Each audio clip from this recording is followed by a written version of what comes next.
രക്ഷാദൗത്യവുമായി കൃത്യമായി ആ പ്രദേശത്തേക്ക് പാഞ്ഞിരുന്നു. ആ രക്ഷാദൗത്യം നടന്നുകൊണ്ടിരിക്കുകയാണ്. അതിൻ്റെ വിവരങ്ങൾ കൂടുതലായി നമുക്ക് വെളിപ്പെടുത്തണമെങ്കിൽ അവിടെ പോയിട്ടുള്ള രക്ഷാദൗത്യത്തിൽപ്പെട്ട ആളുകളിൽ നിന്ന് കിട്ടുന്ന മെസ്സേജ് അനുസരിച്ച് ബാക്കി എന്തൊക്കെയാണ് അതിലുള്ളിലുള്ളതെന്നും എങ്ങനെയാണ് സംഭവിച്ചതെന്നൊക്കെ പറയാൻ കഴിയും. ഇപ്പോൾ കിട്ടിയ വിവരങ്ങൾ അനുസരിച്ച് പ്രാഥമികമായി കിട്ടിയ വിവരങ്ങളാണ് ഞങ്ങൾ പൊതുവിൽ സൂചിപ്പിക്കപ്പെട്ടത്. സാധാരണഗതിയിൽ നമ്മുടെ തുറമുഖം വിട്ടുകഴിഞ്ഞാൽ കപ്പൽ ചാനലുകളിൽ നിന്ന് വരുന്ന ഇത്തരം പ്രശ്നങ്ങൾ കൈകാര്യം ചെയ്യുന്നത് കേന്ദ്ര ഷിപ്പിംഗ് മന്ത്രാലയമാണ്. ആ കേന്ദ്ര ഷിപ്പിംഗ് മന്ത്രാലയത്തിൻ്റെ കീഴിലാണ് തുടർ ദൗത്യങ്ങളെല്ലാം മുന്നോട്ട് പോവുക. അതിൽ ഏറ്റവും പ്രധാനമായി കോസ്റ്റ് ഗാർഡിൻ്റെ എല്ലാം നിയന്ത്രണം അവർക്കാണ്, കേന്ദ്ര ഷിപ്പിംഗ് മന്ത്രാലയത്തിലാണ്, നേവിയുടെ അത് തന്നെയാണ്.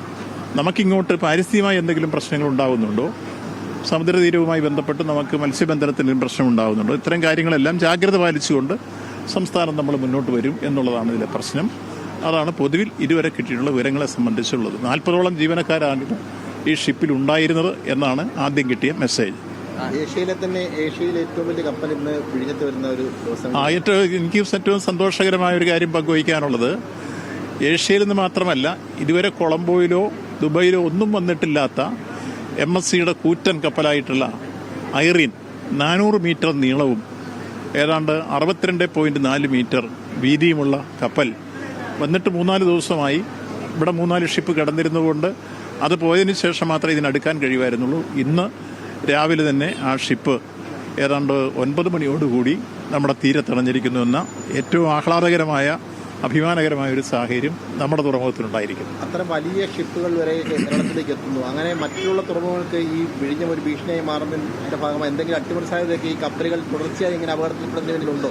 ഇല്ല, അങ്ങനെ ഒരു കാര്യത്തെ സംബന്ധിച്ച് നമുക്ക് ഇതുവരെ ഒരു കാര്യം കാര്യകാരണ സഹിതം മനസ്സിലാക്കാതെ അത്ര ആക്ഷേപം പറയാൻ കഴിയില്ല. ഇപ്പോൾ ഈ സംഭവിച്ചിട്ടുള്ള കാര്യങ്ങളെ സംബന്ധിച്ചുള്ള ആദ്യത്തെ ഉണ്ടായ സംഭവം എല്ലാവർക്കും അറിയാം. യന്ത്രത്തകരാറാണെന്ന് അവർ വിശദീകരിച്ചു കഴിഞ്ഞു. അതിൽ വന്ന കാര്യങ്ങളൊക്കെ പരിഹരിക്കാൻ വേണ്ടി ജാഗ്രതാപൂർണമായ സമീപനങ്ങൾ നടന്നുകൊണ്ടിരിക്കുന്നു. അത്തരം കാര്യങ്ങൾ പരിഹരിച്ചുകൊണ്ട് തന്നെ മുന്നോട്ട് ഇതുവരെ ആശങ്കപ്പെടുത്തുന്ന ഒരവസ്ഥ ആദ്യത്തിൽ നിന്നുണ്ടായിട്ടില്ല. അതേസമയത്ത് ഇപ്പോൾ ഉണ്ടായ പ്രശ്നത്തെ സംബന്ധിച്ച് കൂടുതൽ നമ്മൾ പറയണമെങ്കിൽ എന്തുകൊണ്ടാണ് തീപിടുത്തം ഉണ്ടായത്, അതിലെന്തായിരുന്നു ഉണ്ടായിരുന്ന ചരക്കുകൾ, അതെല്ലാം സംബന്ധിച്ച് കസ്റ്റംസിനാണത് അറിയാൻ കഴിയുക. അവരിൽ നിന്ന് ബാക്കി വിവരങ്ങൾ കിട്ടിയതിന് ശേഷം മാത്രമേ നമുക്കത് പറയാൻ കഴിയൂ. ഒപ്പം ഇപ്പോൾ രക്ഷാദൗത്യത്തിന് പോയിരിക്കുന്ന ആളുകളോട് ചെല്ലുമ്പോൾ അവർക്ക് അനുഭവപ്പെടുന്ന കാര്യങ്ങൾ വെച്ചിട്ട് അവർ ബാക്കി കാര്യങ്ങൾ ഞങ്ങൾക്ക് മെസ്സേജ് തരും. കിട്ടുന്ന വിവരങ്ങൾ പിന്നീട് വിശദീകരിക്കും. പഴയ കപ്പലുകൾ ഉപേക്ഷിക്കുന്നതിന്റെ ഭാഗമായി കണ്ടെത്തിയത് ഇങ്ങനെ കമ്പനികളെ ഉപേക്ഷിക്കുന്ന ഒരു പരിപാടി ഉണ്ടല്ലോ. അപ്പോൾ അത്തരത്തിൽ കേരള തീരത്തേക്ക് ഈ വലിയ കമ്പനികൾ കണ്ടെത്തിയിട്ടുണ്ടോ? ഇല്ല, അങ്ങനെ ഉപേക്ഷിക്കുന്ന രൂപത്തിലേക്കുള്ള തീരുമാനം MSCയുടെ ഭാഗത്തുനിന്ന് ഉണ്ടായിട്ടില്ല. മാത്രമല്ല അത് കൃത്യമായി ഒരു പരിശോധന നടത്തിക്കൊണ്ട് ഏതാണ്ട് 50 മീറ്ററോളം ആഴത്തിൽ മാത്രമേ ഉള്ളൂ. അതുകൊണ്ട് തിരിച്ചത് പൊക്കിയെടുക്കുന്ന കാര്യമാണ് അവർ ചെന്ന കപ്പലുകളെ ഈ നശിപ്പിച്ചു കളയുന്നതിന്റെ ഭാഗമായിട്ട് കേരള തീരത്തിൽ കൊണ്ടുവന്നിട്ട് ഇത്തരത്തിൽ ഉപേക്ഷിക്കുന്നതാണോ, അങ്ങനെ എന്തെങ്കിലും സംശയങ്ങളുണ്ടോ? ഇല്ല, അങ്ങനെ ഒരു സംശയത്തിന്റെ രൂപത്തിലേക്ക് ഇപ്പൊ പറയാൻ കഴിയില്ല. അത് നമുക്ക് പൊതുവിൽ പരിശോധിച്ചിട്ട് മാത്രമേ പറയാൻ കഴിയൂ.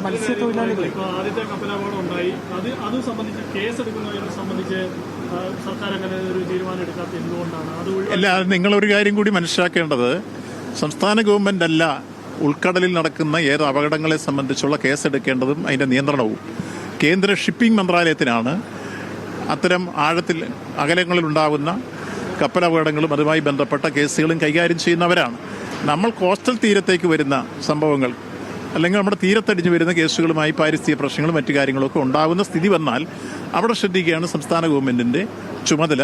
ഈ കാര്യത്തിൽ നിങ്ങൾ മനസ്സിലാക്കേണ്ടത് കേന്ദ്ര ഷിപ്പിംഗ് മന്ത്രാലയമാണ്. ഇപ്പോൾ ആദ്യം ഉണ്ടായ സംഭവം എന്ന് പറയുന്നത് എല്ലാവർക്കും അറിയാവുന്ന പോലെ കൊച്ചിയിൽ നിന്ന് ഏതാണ്ട് 48 നോട്ടിക്കൽ മൈൽ അകലെ 70-ൽ പരം കിലോമീറ്റർ അപ്പുറത്തായിരുന്നു ആ സംഭവം ഉണ്ടായിട്ടുള്ളത്. ആ കേന്ദ്ര ഷിപ്പിംഗ് മന്ത്രാലയത്തിൻ്റെ കീഴിലാണ് അതിൻ്റെ എല്ലാ തരത്തിലുള്ള രക്ഷാദൗത്യങ്ങളും മറ്റു കേസുകളും കാര്യങ്ങളും എല്ലാം പോകേണ്ടത്. കോസ്റ്റ് ഗാർഡ് അവരുടെ കീഴിലാണ്, നേവി അവരുടെ കീഴിലാണ്. നമുക്കിവിടെ പാരിസ്ഥിതിക പ്രശ്നവുമായി ബന്ധപ്പെട്ട് വരുന്നതും മത്സ്യത്തൊഴിലാളികൾക്ക് ഉണ്ടാകുന്ന ബുദ്ധിമുട്ടും അത്തരം കാര്യങ്ങൾ ജാഗ്രത പാലിച്ച് അതിന് പരിഹാരം ഉണ്ടാവുകയും നമുക്ക് ഏതെങ്കിലും നഷ്ടങ്ങളുണ്ടായാൽ അത് ക്ലെയിം ചെയ്ത് വാങ്ങിക്കുകയും ചെയ്യുന്നതാണ് നമ്മുടെ ഭാഗത്തുള്ള. അത് കൃത്യമായി ആ കാര്യങ്ങളൊക്കെ നീങ്ങിയിട്ടുണ്ട്.